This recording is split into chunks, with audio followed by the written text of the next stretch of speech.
अभी डिलीवरी होनी थी 11 तारीख की, 11 अगस्त की उसकी डिलीवरी थी। वो पूरी दब चुकी हैं उसके नीचे, तो इतना बुरा फील हो रहा है उनके लिए ना। Hello everyone, good morning. कैसे हो आप सब? आई होप आप सब अच्छे होंगे, सब बढ़िया होंगे, जहाँ भी होंगे सुरक्षित होंगे। और अभी यहाँ पर सुबह सुबह का टाइम हो रहा है।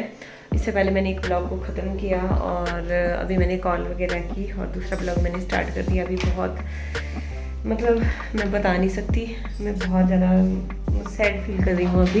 यहाँ पे शुभी की तबीयत भी ख़राब हो गई, बैठी हुई है शुभी। मैंने बोला इसको कि शिवा का थोड़ा सा होमवर्क करवा दे। क्या करवा रही है शुभी? लिस्ट बना दी, पिक्चर्स, बात हो रही है, हाँ की जा रही है, बात कर जला। इसका गला भी ख़राब हो गया है अब, इसके पापा के भी अभी वो भी ठीक नहीं हो पा रहे हैं। तो मैं तो फिर भी ठीक हूँ, मैं चल फिर रही हूँ, ठीक हूँ। मेरे काफ़ी हद तक मेरा गला ठीक है अभी उतना ठीक तो नहीं है लेकिन ठीक है। और अभी पता क्या हुआ, मैंने जैसे अपने घर मायके में मैंने कॉल नहीं की थी। कल मैं फ़ोन कर रही थी क्योंकि मैं लेट हो गई थी फ़ोन करने में। जैसे आपने देखा पहले वाले ब्लॉग, हमारे जो पुराना घर है वहाँ पे बादल फट गया था और वो बादल ही फटा था। बाद में पता चला क्योंकि कल हमें पता नहीं था कि बादल का पानी बन गया था। हाँ, कल हमें पता नहीं था कि वो बादल ही फटा गया हुआ है। लेकिन हमारे वाले एरिया में इतना नुकसान हुआ, इतना नुकसान हुआ। सिर्फ 2 घंटे की बारिश हुई है और उस बारिश ने पूरी तबाही मचा दी है। मतलब पूरे रोड तो छोड़ो, रोड तो वैसे डैमेज है, रोडों की तो हालत ख़राब है। लेकिन जो लोगों का नुकसान हुआ है ना, हमारे घर में तो गाय, जैसे आपने देखा पहले वाले ब्लॉग में, तो गाय की पूरी टांगे, मतलब जो नीचे वाले फ्लोर में हमारे पुराने घर में 3 कमरे हैं, तो वहाँ पे वो पूरे पानी में लगभग 2-2.5 फुट उनमें पानी आ गया था पूरा अंदर। और उसके साथ वो गाद जो होती है ना, कीचड़, वो पूरा भरी पड़ा था।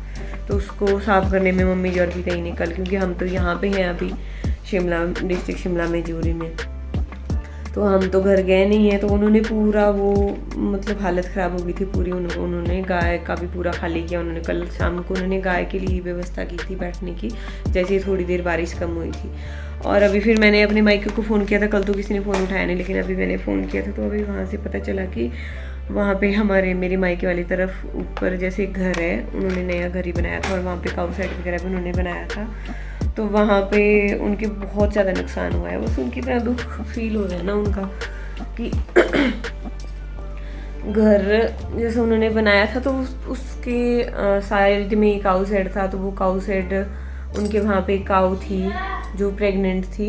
जाओ शिवा बेटा बाहर दो, दीदी बुला रही है। जो प्रेग्नेंट थी और उसको मतलब उसकी अभी डिलीवरी होनी थी 11 तारीख की, 11 अगस्त की उसकी डिलीवरी थी। और साथ में उनके 4-5 बकरियां भी वो बता रहे हैं, उनमें से 2 बकरियों की भी डिलीवरी थी। तो वो पूरी बेचारी ऊपर से स्लाइड जैसे आया ना, तो वो पूरी दब चुकी हैं उसके नीचे। तो इतना बुरा फील हो रहा है उनके लिए ना।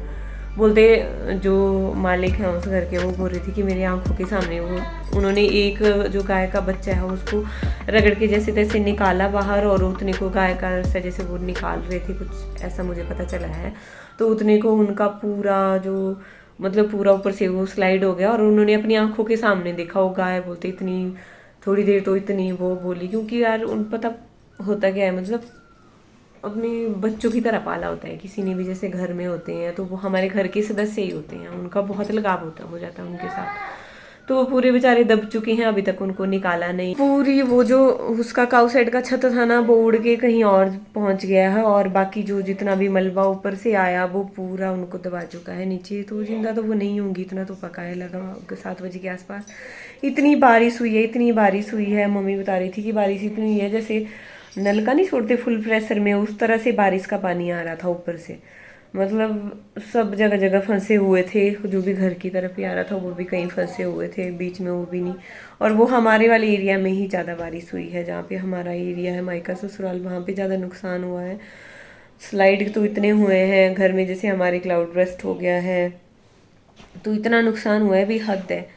तो उनके तो सुन के बहुत बुरा लगा। अगर मेरे पास कुछ वीडियोस पहुंचेगी, वैसे मैंने बोला हुआ है, और कुछ वीडियोस और वो पहुंचेगी तो मैं आपको ज़रूर दिखाऊंगी अभी। लेकिन बहुत बुरा। और मेरी भाभी का चैनल है पूजा हिमाचली ब्लॉगर करके, उसने शायद डाला होगा क्योंकि वो मेंबर है और वो वहाँ पे जाएगी तो शायद उसके चैनल पे होगा। तो आप वहाँ पे जाके आप देख लेना पूरा। लेकिन बहुत दुखद है यार, ऐसा नहीं होना चाहिए, क्योंकि यार वो एक प्रेगनेंसी और एक बोल रहे हैं एक बच्चा था बकरी, उसको तो शायद औरों को तो रस्से भी बंधे हुए थे, लेकिन जो बकरी का बच्चा था उसको उन्होंने निकालना चाहा, लेकिन वो भी बार बार माँ की तरफ जैसे दौड़ रही थी, तो वो बच्चा भी शायद 5-6 उनकी बकरियां थी और एक वो गाय प्रेग्नेंट, 2 वो बकरियां प्रेग्नेंट। बहुत बुरा लग रहा है सुन के। और जिसकी डिलीवरी अभी होनी थी तो उनको पता नहीं, मतलब घर वालों ने भी जैसे तैसे अपनी जान बचाई होगी वहाँ पे। और घर जैसे हमारे अकेले अकेले होते हैं, ऐसे पूरा गांव से बाहर निकल रहे हैं अभी लोग, तो अकेले अकेले घर बनाते हैं।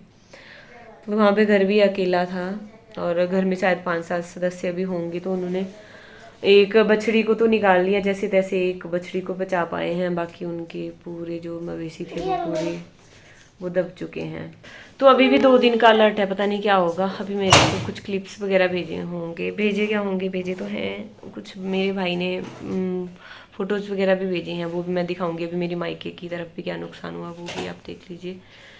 तो अभी भी पता नहीं 2 दिन में क्या होगा, अभी पता नहीं, बहुत हालत ख़राब है यहाँ तो 2 दिन से बारिश बिल्कुल भी नहीं हुई थी। तब भी आपने देख लिया पिछले वाले ब्लॉग में, मंदिर की वो बिल्डिंग पूरी ध्वस्त हो चुकी है। पता नहीं क्या होगा। इस साल ही मैंने ऐसा देखा, 15 साल मतलब शादी को होने वाले हैं, तो इस 15 सालों में मैंने ये पहली बार ऐसा देखा कि ऐसी हालत। हमारे घर में भी ऐसा हुआ, वो मैंने पहली बार देखा। इतना ज़्यादा नुकसान हमारी तरफ नहीं होता था, और जगह सुनते थे, लेकिन इतना हमारी घर की तरफ नहीं होता था, लेकिन इस बार बहुत बुरा हाल हुआ है। तो ये कुछ क्लिप हैं जो मुझे भेजे थे मेरे भाभी ने, और यहाँ पर आप देख सकते हो, मतलब इतना ज़्यादा मलबा था ना ये उसके नीचे पूरा, मतलब पता ही नहीं चल रहा था कि यहाँ पे कुछ है भी, और इतना ज़्यादा था मलबा। और उन्होंने जेसीबी वगैरह भी लगाई थी। तो ये कुछ उनकी बकरियाँ भी निकाल रहे हैं, जिनको मैंने ज़्यादा आपको नहीं दिखाया, कीचड़ में है भी, आपको थोड़ी बहुत दिख रही होंगी। बाकी इन्होंने इससे पहले गाय भी निकाल दी है, वो भी मैं आपको दिखाऊंगी आगे। तो मतलब इतना बुरा लग रहा है ना इनके लिए, सच में ही। पूरे गांव के लोग भी शायद इकट्ठा हो गए थे, देख सकते हो आप कितनी भीड़ यहाँ पे हुई है। और साइड में जेसीबी भी लगी हुई है, तो इतनी बड़ी थी और इतना ज़्यादा मलबाया होगा ये आप सोच सकते हो। और ये रात को हुआ भी, 12 बजे के आसपास हुआ था ये। तो जिस टाइम सब सोए होते हैं फिर इतना ज़्यादा होता भी नहीं, क्योंकि बारिश जो है शायद 8-9 बजे, 9 साढ़े 9 बजे बारिश बंद हो गई थी। तो उसके बाद रात को 12 बजे आया, तो 12 बजे नींद भी ऐसे सोए होते हैं सब। फिर अचानक से, और फिर उन दरवाजे के पास एक बच्ची होगी, वो उन्होंने निकाली वहाँ से। और बाकी आप यहाँ पे देख रहे होंगे, तो ये अभी शायद काऊ को निकाल रहे हैं। और काऊ को निकालने के लिए बहुत सारे लोगों को बाद में इसका ऑपरेशन करके बच्चे को निकालना पड़ा था। यहाँ पे देख सकते हो साइड में काऊ को निकाल दिया। उसके बाद जितनी भी बकरियाँ थी वो निकाली उन्होंने। और फिर काऊ, क्योंकि इसके पेट में बच्चा था तो इसका ऑपरेशन हुआ, फिर बच्चे को पहले निकाला, और वो बछड़ी थी तो बच्चे को निकाला पहले, फिर अलग अलग करके इनको दबाया था। तो ये बहुत ही बुरा लग रहा है अभी देख के। सुबह का टाइम हो गया है और अभी हमारे घर जाने की तैयारी हो रही है। मैं बस नहा धो के निकल गई हुई। यहाँ पे शुभी भी तैयार हो गई है और मुझे बस तैयार होना है, क्योंकि क्लोजिंग वगैरह कर रहे थे और वो नला रहे हैं शिवा को। और चलिए, बहुत नुकसान हुआ है। अभी मौसम कुछ इस तरह का बना हुआ है, पता नहीं कैसे रोड राडका में कुछ आता पता नहीं है। हेकर सूख जाता है और एक दूसरा जाता है बाय शिमला वाला हमें लंबा पड़ता है, और करसोग वाला ये है। लेकिन शायद न्यूज़ में कुछ ऐसा रहा है कि करसोग वाला रोड ठीक नहीं है, बंद हो गया, शायद ठप हो गया है, पता नहीं, अभी देखते हैं। तो वो आगे नेक्स्ट व्लॉग में आपको पता चलेगा, और नेक्स्ट व्लॉग में ही पता चलेगा हम कैसे घर पहुँचते हैं। और वैसे तो 1-2 दिन के बाद जाना था मैं, लेकिन जैसे ही वो घर का पता चला तो अब तो जाना ही पड़ेगा। चलिए, अभी इस ब्लॉग को मैं यहीं पर एंड कर रही हूँ। आई होप अपने ब्लॉग क्या बोलूँ मैं, अब पसंद आया होगा, नहीं पसंद आया होगा। थैंक यू, मिलते हैं नेक्स्ट ब्लॉग में, तब तक के लिए बाय बाय।